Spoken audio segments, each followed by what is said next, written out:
আসসালামু আলাইকুম। নাজনীন আহমেদ স্বাগত জানাচ্ছি এনটিভি সন্ধ্যার খবরে। ক্রাউন সিমেন্ট শিরোনাম দেখছিলেন, এবারে পুরো খবর। কারাগার মানেই নিশ্ছিদ্র নিরাপত্তা। সেই কারাগারের ভেতরে আরও কঠোর নিরাপত্তা বেষ্টনীর মধ্যে থাকেন ফাঁসির দণ্ডপ্রাপ্ত আসামিরা, যাকে বলে কন্ডেম সেল। সেই কন্ডেম সেলের ছাদ ছিদ্র করে বগুড়ার কারাগার থেকে পালিয়ে যায় 4 আসামি। তবে তাদের গ্রেপ্তারও করে পুলিশ। কিভাবে, কোন প্রক্রিয়ায় এমন দুর্ধর্ষ ঘটনা ঘটালো ফাঁসির আসামিরা, সেই রহস্য উদ্ঘাটনে 6 সদস্যের তদন্ত কমিটি গঠন করেছে জেলা প্রশাসন। বগুড়ার আতিকুর রহমান সোহাগকে সাথে নিয়ে আরও জানাচ্ছেন শফিক শাহিন, ক্যামেরায় এমদাদুল হক। এখন জন্ম সনদ দিয়ে খোলো বিকাশ স্টুডেন্ট অ্যাকাউন্ট। নিজের বিকাশ নিজে কর। বগুড়া জেলা কারাগার এটি, যেখানে আসামিদের রাখা হয় নিরাপত্তার চাদরে ঢেকে, যার ভেতরে আরও নিশ্ছিদ্র নিরাপত্তা বলয়ে রাখা হয় ফাঁসির দণ্ডপ্রাপ্ত আসামিদের, যাকে সবাই কন্ডেম সেল হিসাবে চেনে। সেই কন্ডেম সেলে ছিলেন মৃত্যুদণ্ডপ্রাপ্ত 4 কয়েদি বগুড়ার কাহালু পৌরসভার মেয়র আব্দুল মান্নানের ছেলে মোহাম্মদ জাকারিয়া, কুটুবাড়ি পশ্চিমপাড়া এলাকার ফরিদ শেখ, কুড়িগ্রামের নজরুল ইসলাম ওরফে মজনু, নরসিংদীর আমির হোসেন। দীর্ঘদিন ধরে জেল পালানোর পরিকল্পনা করে তারা। পরে পরিকল্পনা অনুযায়ী কৌশলী প্রক্রিয়ায় দিনের পর দিন সবার চোখ ফাঁকি দিয়ে কন্ডেম সেলের ছাদ ফুটো করে 4 আসামি। মঙ্গলবার রাতে ছাদে উঠে চাদর দিয়ে তৈরি করা রশি পেঁচিয়ে জেলখানার উঁচু প্রাচীর টপকিয়ে পালিয়ে যায় তারা। তবে জেল থেকে পালিয়ে বেশি দূর যেতে পারেনি আসামিরা। আধা ঘন্টার ভেতরে বগুড়া শহরের চেলোপাড়া বাজার থেকে 4 জনকে গ্রেপ্তার করে পুলিশ। বগুড়া জেল কারাগারে আপনারা জানেন যে এটি করতোয়া নদীর পাড়ে অবস্থিত। এর পাশে একটি ব্রিজ এবং ব্রিজের ওই পারে, নদীর ওই পারে যে চাষিবাজার নামক এলাকা থেকে আমাদের সদর ফাঁড়ি সাব ইন্সপেক্টর খোরশেদ, তার নেতৃত্বে একটি দল, এবং সেখান থেকে তারা সেই যে 4 জন মৃত্যু দণ্ডাদেশপ্রাপ্ত কয়েদি যারা পালিয়ে গেছে তাদেরকে ধরতে সক্ষম হয়। এমন চাঞ্চল্যকর ঘটনায় বগুড়া কারাগার পরিদর্শনে যান অতিরিক্ত আইজি প্রিজনস। কেমন করে আসামিরা জেলখানার কঠোর নিরাপত্তা বেষ্টনী ভেদ করে পালিয়ে যেতে পারল তা তদন্ত করে দেখা হচ্ছে বলে জানালেন তিনি। নিরাপত্তার জন্য ঝুঁকি তো কিছুটা আইডেন্টিফাইড হলো, তো ওইটাই এখন তদন্তের মাধ্যমে আমাদের দেখতে হবে যে দুর্বলতা কোথায় ছিল। এটা প্রপারলি তদন্ত করা হবে, এটা কিভাবে তারা সকলের নজরদারি ফাঁকি দিতে সক্ষম হলো, এখানে কার কীরকম দায় দায়িত্ব আছে সেই অনুযায়ী আমরা ব্যবস্থা গ্রহণ করব। মৃত্যুদণ্ডপ্রাপ্ত 4 আসামি পালানোর ঘটনায় 6 সদস্যের তদন্ত কমিটি গঠন করেছে বগুড়া জেলা প্রশাসন। এই ঘটনায় সারা দেশের কারাগারের নিরাপত্তার বিষয়টি আরও গভীরভাবে দেখার প্রয়োজনীয়তার কথা বলছেন IG prisons. Shafiq Shahin, NTV news, Dhaka. কারাগার ও পুলিশ হেফাজত থেকে সাজাপ্রাপ্ত দুর্ধর্ষ অপরাধীদের পালানোর ইতিহাস নতুন নয়। স্বাধীনতার পর থেকে বেশ কয়েকবার ভয়ঙ্কর খুনি, ডাকাত থেকে শুরু করে জঙ্গি গোষ্ঠীর সদস্যরা একক অথবা দলবদ্ধভাবে পালিয়ে আলোচনার জন্ম দিয়েছে। প্রশ্ন উঠেছে দেশের কারাগারের নিরাপত্তা নিয়ে। সর্বশেষ বগুড়া কেন্দ্রীয় কারাগার থেকে ফাঁসির দণ্ডপ্রাপ্ত 4 আসামি পালিয়ে আবারও সেই আলোচনা সর্বত্র। জেল পালানোর কিছু রেকর্ড তুলে ধরেছেন মিজান রহমান। এখন জন্ম সনদ দিয়ে খোলো বিকাশ স্টুডেন্ট অ্যাকাউন্ট। নিজের বিকাশ নিজে কর। দেশের ইতিহাসে সর্বপ্রথম ঢাকা কেন্দ্রীয় কারাগার থেকে পালিয়ে আলোচনার জন্ম দেন মকিম গাজী নামের এক দুর্ধর্ষ ডাকাত। 13টি মামলায় 110 বছরের সশ্রম কারাদণ্ডের আসামি ছিলেন মকিম গাজী। সমসাময়িক আরেক দুর্ধর্ষ ভাড়াটে খুনি ময়মনসিংহের নান্দাইলের ইউনুসও কারাগার থেকে পালিয়ে ব্যাপক আলোচনায় আসেন। পরবর্তীতে ঘটনাটি নিয়ে জনপ্রিয় কথাসাহিত্যিক হুমায়ুন আহমেদ তার মাটির পিঞ্জিরা নাটকে খ্যাতিমান অভিনেতা আসাদুজ্জামান নূরকে দিয়ে নান্দাইলের সেই ইউনুসের চরিত্রের নাম ভূমিকায় অভিনয় করান। কারাগার ছাড়াও এদেশে পুলিশ হেফাজত থেকেও দুর্ধর্ষ জঙ্গিদের ছিনিয়ে নেওয়ার ঘটনা ঘটে 2014 সালের 23 ফেব্রুয়ারি। ময়মনসিংহের ত্রিশালে পুলিশের প্রিজন ভ্যানে 20-25 জনের সংঘবদ্ধ দল ফিল্মি স্টাইলে হামলা করে বিভিন্ন মামলায় মৃত্যুদণ্ডপ্রাপ্ত 3 জেএমবি সদস্য ছিনিয়ে নিয়ে ব্যাপক আলোচনার জন্ম দেয়। দুর্ধর্ষ এই জঙ্গি ছিনিয়ে নেওয়ার ৮ বছর পর খোদ রাজধানী ঢাকাতেই আবারও ঘটে মৃত্যুদণ্ডপ্রাপ্ত ২ জঙ্গি ছিনতাই ঘটনা। ২০ নভেম্বর ২০২২ সালের ঢাকার চিফ জুডিশিয়াল ম্যাজিস্ট্রেট কোর্ট এলাকায় পুলিশের চোখে পিপার স্প্রে দিয়ে নিষিদ্ধ ঘোষিত আনসার আল ইসলামের সদস্য ফাঁসির দণ্ডপ্রাপ্ত ২ আসামিকে ছিনিয়ে নেয় জঙ্গিরা। সর্বশেষ বগুড়ার কেন্দ্রীয় কারাগার থেকে বুধবার ভোরে ৪ মৃত্যুদণ্ডপ্রাপ্ত আসামি পালানোর ঘটনায় দেশব্যাপী কারাগারের নিরাপত্তা নিয়ে সমালোচনা শুরু হয়েছে। ব্রিটিশ আমলের ১৪০ বছরের পুরাতন কারাগার বলে আসামিরা ছাদ ফুটো করে পালাতে পেরেছে বলে জানিয়েছেন অতিরিক্ত আইজি প্রিজনস। আমরা দেখছি এবং এটা প্রপারলি তদন্ত করা হবে, এটা কিভাবে তারা সকলের নজরদারি ফাঁকি দিতে সক্ষম হলো, এখানে কার কীরকম দায় দায়িত্ব আছে সেই অনুযায়ী আমরা ব্যবস্থা গ্রহণ করব। তদন্ত সাপেক্ষে দায় দায়িত্ব যার যেভাবে নির্ধারিত হবে সেই অনুযায়ী সুপারিশ করা হবে এবং সেই অনুযায়ী যথাযথ কর্তৃপক্ষ ব্যবস্থা হবে। বারবার দুর্ধর্ষ আসামিদের কারাগারের নিশ্ছিদ্র নিরাপত্তা ভেদ করে পালানোর ঘটনা রোধ করতে নিরাপত্তা জোরদারের কথা বলেছেন আইজি প্রিজনস। আমাদের ডিপার্টমেন্টাল প্রসিডিং যেটা আছে কারাবিধির আলোকে আমরা এটা খুব দ্রুত এগুলি তাদের যথাযথ ব্যবস্থা নিয়ে আমাদের যে সমস্ত ভুল ত্রুটি এগুলির জন্য আমরা কার্যকরী পদক্ষেপ নিব। Mizan Rahman, NTV news, Dhaka. যতক্ষণ নিঃশ্বাস আছে ততক্ষণ বাংলাদেশের মানুষকে উন্নত জীবন মান দেওয়ার লক্ষ্যে কাজ করে যাবেন বলে জানিয়েছেন প্রধানমন্ত্রী Sheikh Hasina. Special security force SSF এর ৩৮তম প্রতিষ্ঠা বার্ষিকী উপলক্ষে আয়োজিত অনুষ্ঠানে তিনি একথা জানান। নিরাপত্তা নিশ্চিত করতে গিয়ে রাজনৈতিক নেতাদের যেন জনবিচ্ছিন্ন করে ফেলা না হয় সে বিষয়ে আরও সংবেদনশীল হওয়ারও আহ্বান জানান শেখ হাসিনা। নজরানা চৌধুরীর রিপোর্ট। রাষ্ট্র ও সরকার প্রধান এবং বাংলাদেশ সফরে আসা বিদেশি গুরুত্বপূর্ণ অতিথিদের নিরাপত্তা নিশ্চিত করার লক্ষ্যে ১৯৮৬ সালে গঠিত হয় রাষ্ট্রপতি নিরাপত্তা বাহিনী। পরবর্তীতে যার নাম পরিবর্তন করে স্পেশাল সিকিউরিটি ফোর্স বা SSF করা হয়। SSF এর ৩৮তম প্রতিষ্ঠা বার্ষিক উপলক্ষে প্রধানমন্ত্রী কার্যালয়ে আয়োজিত অনুষ্ঠানে যোগ দেন প্রধানমন্ত্রী শেখ হাসিনা। ১৯৮১ সালে দেশে ফেরার পর থেকেই প্রতিদিন সকালে তার নতুন জীবন শুরু হয় বলে মন্তব্য করেন তিনি। যেদিন থেকে দেশে ফিরেছি সেদিন থেকে জানি যে কোনো সময় আমার জীবন চলে যেতে পারে, আর সেটা মাথায় রেখেই কিন্তু আমি দেশে ফিরেছি। আমি একটি রাত পার হলে সকালে চিন্তা করি যে আমি আর একটা দিন পেলাম কাজ করতে, কিন্তু আমি পিছিয়ে যাইনি, শত বাধা অতিক্রম করেই কিন্তু দেশকে এগিয়ে নিয়ে যেতে পারছি। এটাই হচ্ছে সব থেকে বড় কথা। যতক্ষণ আমার নিঃশ্বাস আছে আমার এটাই চেষ্টা যে বাংলাদেশের মানুষকে যেন অন্তত জীবনটাকে আরও উন্নত সমৃদ্ধ করে যেতে পারি। বিদেশি গুরুত্বপূর্ণ অতিথিগণ বাংলাদেশ সফর শেষে SSF এর প্রশংসা করে গেছেন বলে মন্তব্য করেন শেখ হাসিনা।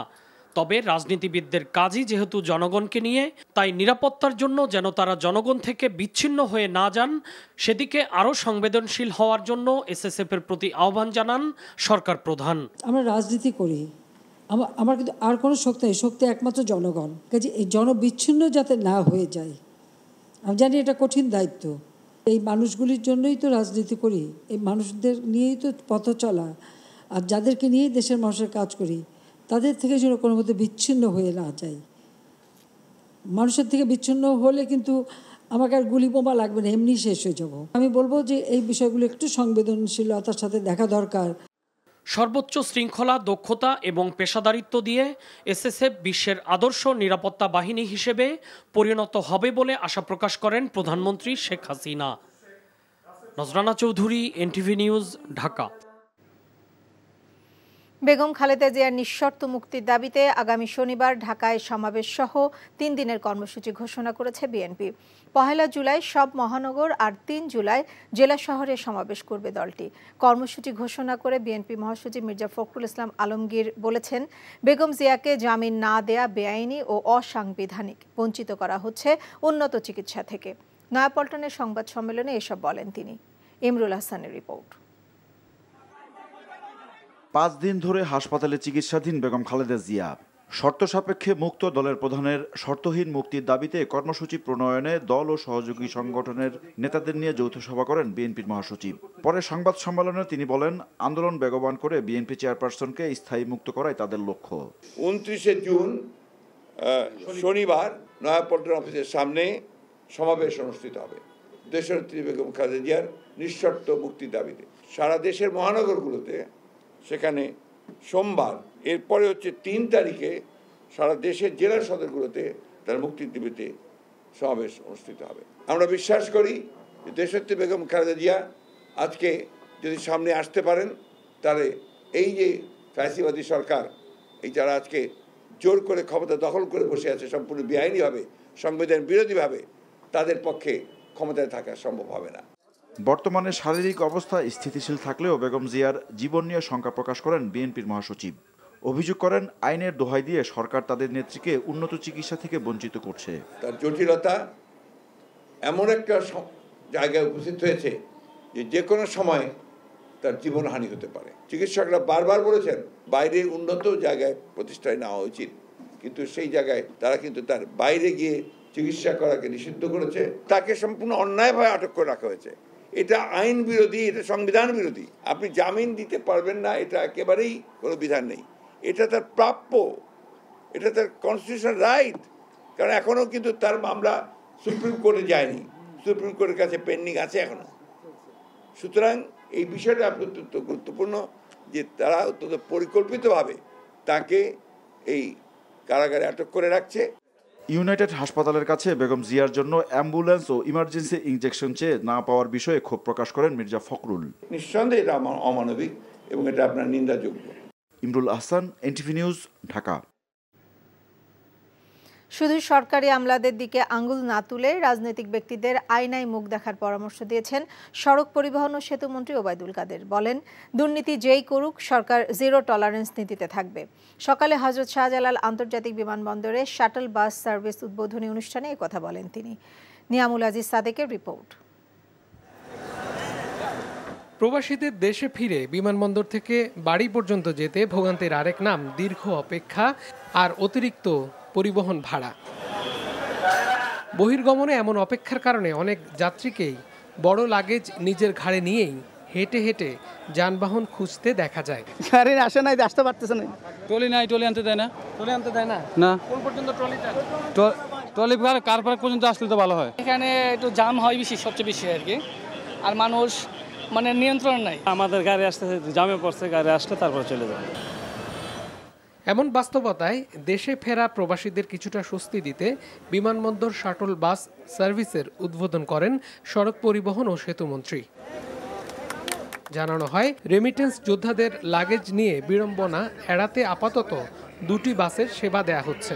শ্রমজীবী মানুষ এখানে যেহেতু বিদেশিরা আমাদের রেমিটেন্স যোদ্ধা, তারা কিন্তু এখানে আসে এবং তারা লাগেজ নিয়ে এবং বিভিন্ন বিভাগে পড়ে গাড়ি তারা তেমন পায় না।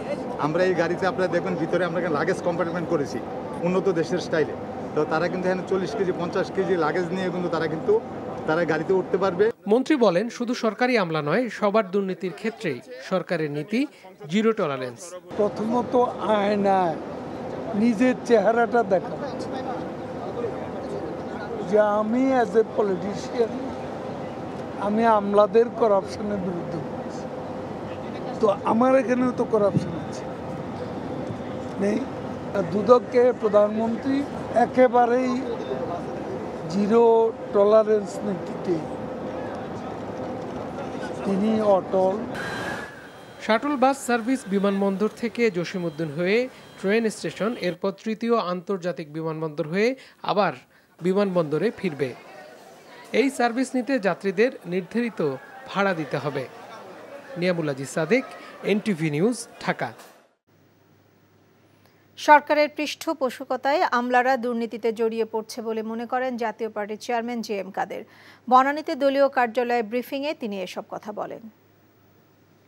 তারা যদি চান তাহলেই আমলারা দুর্নীতিবাজ হতে পারে, তারা যদি চান তাহলেই ব্যবসায়ীরা রাজনীতিবিদ হয়ে দুর্নীতিবাজ হতে পারে। এটা আমরা ব্যাপকভাবে ঘটতে দেখেছি বর্তমান সরকারের আমলে। বিভিন্নভাবে ধামাচাপা দিয়ে রাখা হয়েছে, সেটাও রাজনীতিবিদদের দ্বারাই হয়েছে। ধামাচাপা দেওয়ার কাজটাও রাজনীতিবিদরাই করেছেন এবং বিভিন্নভাবে সহায়তা করার কাজটা তারাই করেছেন এবং তারা এর থেকে যে একেবারে মুনাফা নেননি বা ভাগ নেননি এটাও কেউ বলতে পারবেন না। সংসদ সদস্য আনোয়ারুল আজিম হত্যা মামলায় মোস্তাফিজুর রহমান ফকির ও ফয়সাল আলী সাজিকে খাগড়াছড়ি থেকে গ্রেপ্তার করেছে গোয়েন্দা পুলিশ। এদিকে আজিমের হত্যা মামলায় গ্রেপ্তারকৃত ঝিনাইদহ জেলা আওয়ামী লীগের ত্রাণ বিষয়ক সম্পাদক কাজী কামাল আহমেদ ওরফে গ্যাস বাবুর ব্যবহার করা 3টি মোবাইল ফোন উদ্ধারে শহরের 2টি পুকুরে তল্লাশি চালিয়েছে ডিবি, কিন্তু সেখান থেকে কোনো ফোন উদ্ধার হয়নি। ঝিনাইদহ থেকে মিজানুর রহমান মিজানের পাঠানো রিপোর্ট। গোয়েন্দা পুলিশ বলছে, আনোয়ারুল আজিম খুনের খবর প্রকাশের পর থেকেই অবস্থান পরিবর্তন করছিলেন মুস্তাফিজুর ও ফয়সাল। তাদের ধরতে বিভিন্ন স্থানে অভিযান পরিচালনা করা হয়েছে। এরই ধারাবাহিকতায় খাগড়াছড়িতে 2 জনের অবস্থানের কথা জানা যায়। তাদের ধরতে খাগড়াছড়ির পাহাড়ে হেলিকপ্টার দিয়ে অভিযান পরিচালনা করে ঢাকা মহানগর গোয়েন্দা পুলিশ। পরে সেখান থেকে আজিম হত্যাকাণ্ডে জড়িত মুস্তাফিজুর রহমান ও ফয়সাল আলীকে গ্রেপ্তার করা হয়েছে বলে ডিবি জানিয়েছে। 2 জন আজকে আমাদের কাছে গ্রেপ্তার হওয়ার সাথে সাথেই তারা সকল কিছু তারা আমাদের কাছে স্বীকার করেছেন। তারপরেও আমরা যেহেতু তাদেরকে আজকে তাদের গ্রেপ্তার হয়েছে, আমরা আরেকটু জিজ্ঞাসাবাদ করে তারপরে আমরা আপনাদেরকে পরবর্তী পর্যায়ে বিস্তারিত জানাই।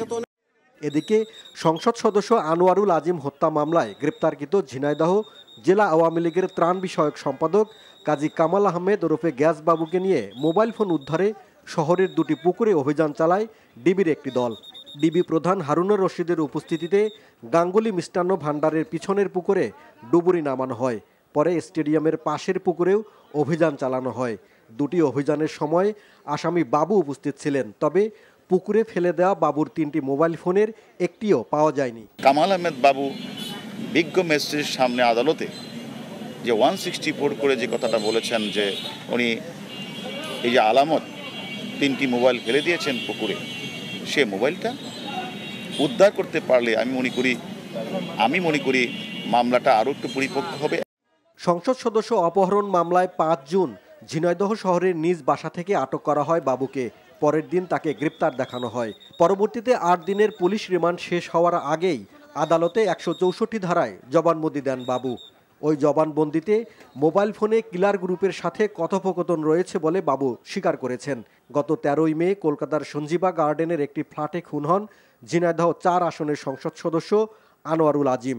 তদন্ত সংশ্লিষ্ট কর্মকর্তারা বলছেন, এই হত্যাকাণ্ডে সরাসরি যুক্ত ছিলেন মুস্তাফিজুর রহমান ও ফয়সাল আলী। তারা খুনের আগে গত 2রা মে কলকাতায় গিয়েছিলেন।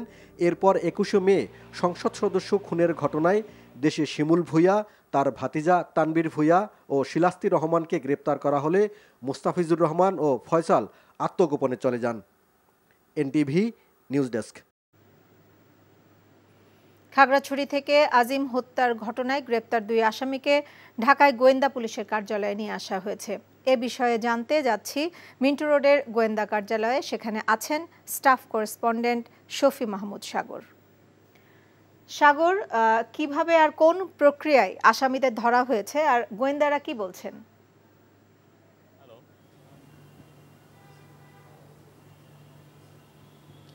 নাজরিন, কিছুক্ষণ আগেই ডিবি প্রধান ব্রিফিং করলেন। তো আজকে মূলত ভোর রাতের দিকে এই আসামিদের সন্ধান পাওয়া যায় এবং এরপরই ডিবি এবং পুলিশ তারা চট্টগ্রামের পাহাড়ে অভিযান চালায়। যেহেতু খুব গহীন পাহাড়ে তারা অবস্থান করছিলেন, সেক্ষেত্রে তারা হেলিকপ্টার যোগে অভিযান চালিয়েছেন এবং সেই অভিযানের মধ্য দিয়ে 2 জন যে মোস্তাফিজুর রহমান এবং ফয়সাল তাদেরকে গ্রেফতার করা হয়েছে। এবং তাদের গ্রেফতার করার ব্যাপারে তারা বলেছেন যে গত মে মাসের 19 তারিখে তারা দেশে আসেন এবং এরপর থেকে কিন্তু তারা বাংলাদেশে বিভিন্ন জায়গায় অবস্থান করছিলেন, কখনো সুন্দরবন, কখনো খুলনা বা কখনো অন্যান্য জায়গায় অবস্থান করছিলেন। তো অনেকদিন তাদেরকে আসলে বিভিন্ন জায়গায় সন্ধান করার পর কিন্তু গতকাল সন্ধান পাওয়ার পরই এই অভিযান চালানো হয়েছে এবং আজকে তাদেরকে গ্রেফতার করা হয়েছে এবং তাদের ব্যাপারে আরও জিজ্ঞাসাবাদ করা হচ্ছে। তো এই বিষয়ে সার্বিক যেই অভিযান সেটি আগামীকাল সকালে ডিবি প্রধান আবারও ব্রিফিং করবেন, সেখানে জানানো হবে। তো এই ছিল এখানকার সার্বিক অবস্থা। জানছিলাম আজিম হত্যাকাণ্ডে গ্রেপ্তার 2 আসামির খবর। সাবেক সেনাপ্রধান জেনারেল অবসরপ্রাপ্ত আজিজ আহমেদের উপর নিষেধাজ্ঞা আরোপের মাধ্যমে বাংলাদেশের গণতান্ত্রিক প্রতিষ্ঠান ও আইনের শাসনকে শক্তিশালী করতে যুক্তরাষ্ট্রের প্রতিশ্রুতি পুনরায় নিশ্চিত হয়েছে বলে মনে করছে পেন্টাগন। বাংলাদেশের নেওয়া দুর্নীতি বিরোধী পদক্ষেপের প্রতি সমর্থনের কথাও জানিয়েছে মার্কিন প্রতিরক্ষা দপ্তর। নিয়মিত ব্রিফিংয়ে এসব কথা বলেছেন পেন্টাগনের মুখপাত্র মেজর জেনারেল প্যাট রাইডার। প্রশ্নের জবাবে বাংলাদেশের সঙ্গে ঘনিষ্ঠ দ্বিপক্ষীয় প্রতিরক্ষা সম্পর্কের কথাও উল্লেখ করেন তিনি।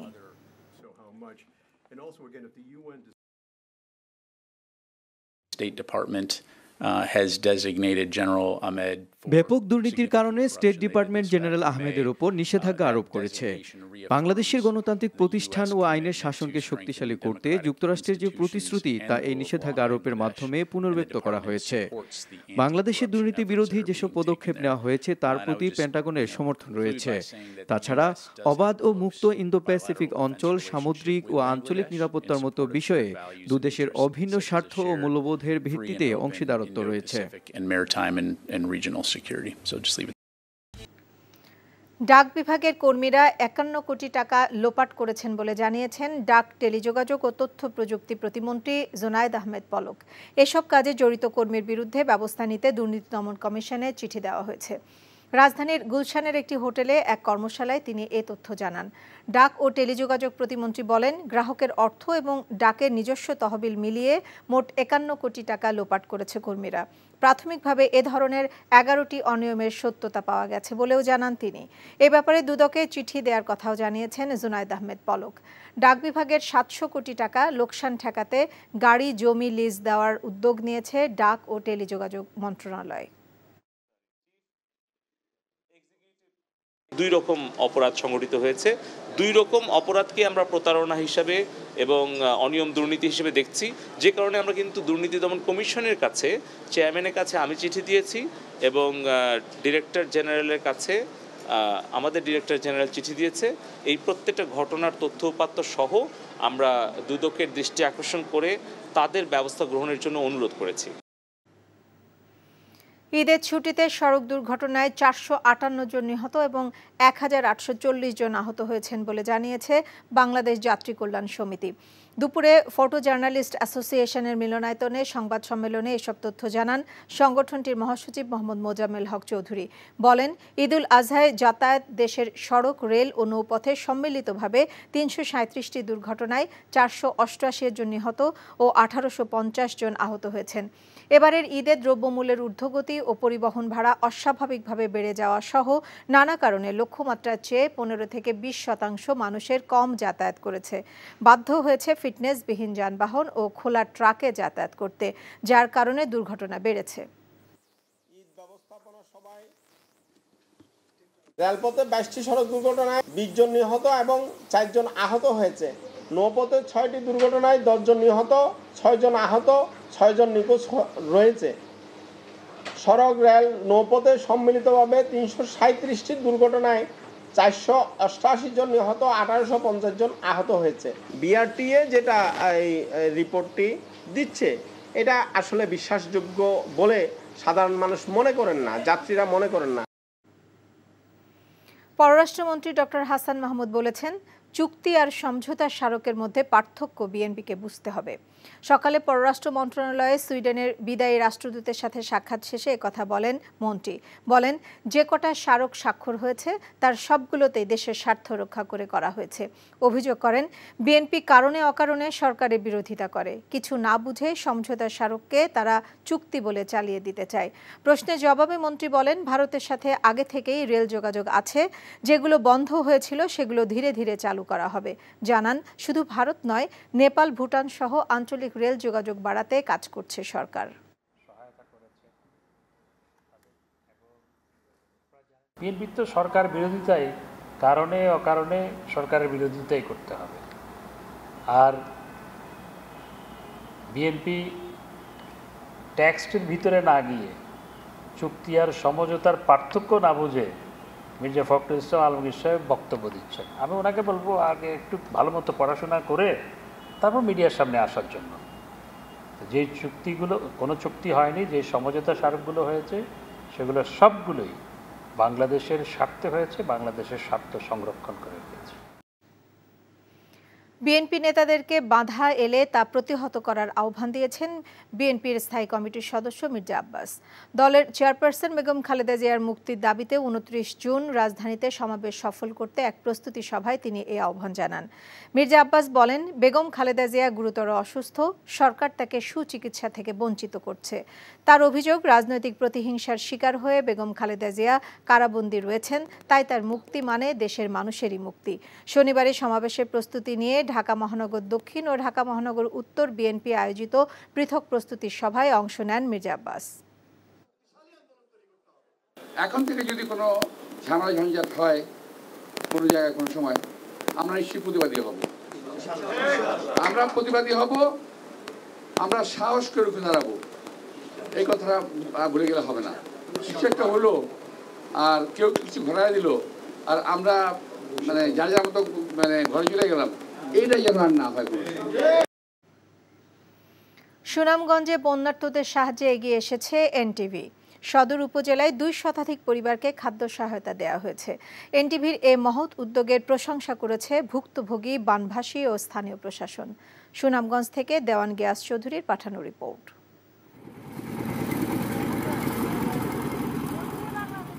শুধু বস্তুনিষ্ঠ সংবাদ আর বিনোদন নয়, আর্তমানবতার সেবায় সবসময় পাশে থাকে এনটিভি। দেশের যে কোনো দুর্যোগে জনগণের পাশে দাঁড়িয়েছে প্রতিষ্ঠানটি। সুনামগঞ্জে বন্যায় ১২ উপজেলায় কয়েক লাখ মানুষ পানিবন্দী ছিল।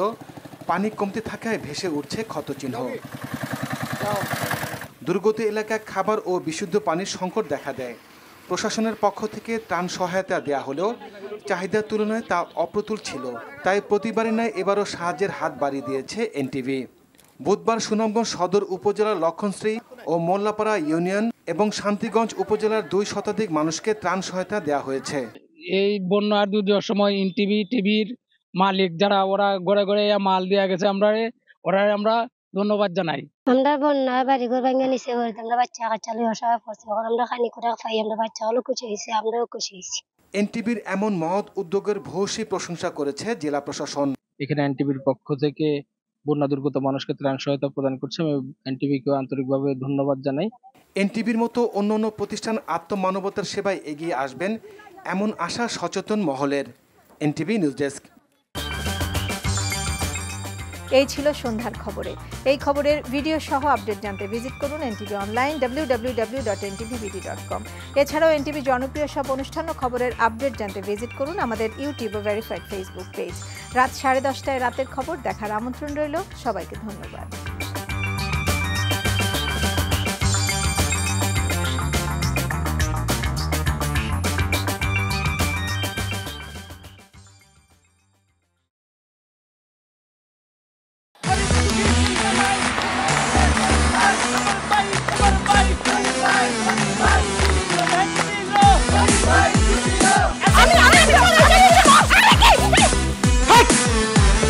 কি ধরনের আকাম করেছে জানো? শালা বিয়ে করলো দুখান, কিন্তু ফেসবুকে রিপোর্ট করেছে একখান।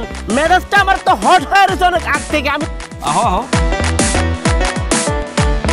আমার জান পাখি, সোনা পাখি, টিয়ে পাখি, কি করতেছো? ফেসবুকে একটা পোস্টে অ্যাংরি রিঅ্যাকশন দিচ্ছিল। Don't touch my body.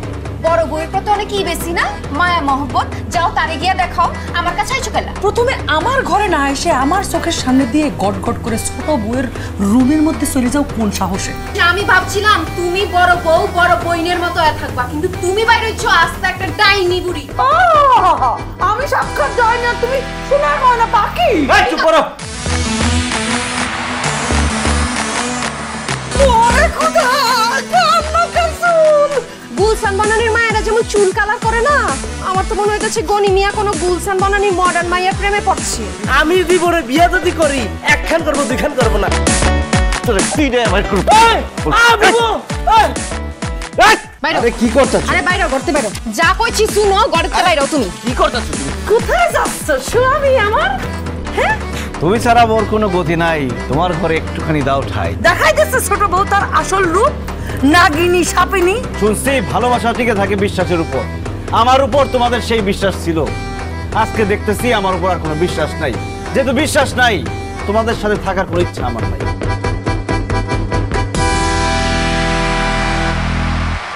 এখন জন্ম সনদ দিয়ে খোলো বিকাশ স্টুডেন্ট অ্যাকাউন্ট। নিজের বিকাশ নিজে কর।